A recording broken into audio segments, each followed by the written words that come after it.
आंध्र प्रदेश के chief minister Chandrababu Naidu ने मेदुकूर का दौरा किया। यहां इन्होंने आज आनी एनटीआर की बरसी के प्रोग्राम में शिरकत की और चंद्रबाबू नायडू ने एनटीआर के मुजस्मे को खराज अकीदत पेश किया। इस मौके पर खिताब में इन्होंने कहा कि एनटीआर ने गुर्बत को कम करने के मकसद से इस्लाहात का आगाज किया था और तेलुगु देशम पार्टी के बानी और साबिक चीफ मिनिस्टर एक अजीम बसीरत रखने वाले और इंसान दोस्त शख्स थे।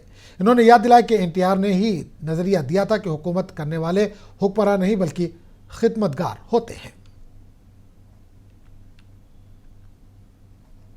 ఈ రోజు మన నాయకుడు నందమూరి తారక రామారావు గారి యొక్క 29వ వర్ధంతి, అది కూడా ఈ మైదుకూరులో జరుపుకోవడం చాలా అదృష్టంగా నేను భావిస్తున్నాను.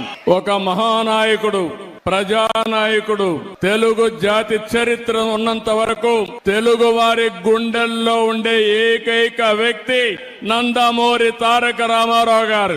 ఈ రోజు మనందరం చూస్తే తెలుగు జాతి కోసం పుట్టిన, అనుక్షణం తెలుగు జాతి ఆత్మ గౌరవం కోసం తప్పించిన ఏకైక నాయకుడు ఎన్టీఆర్.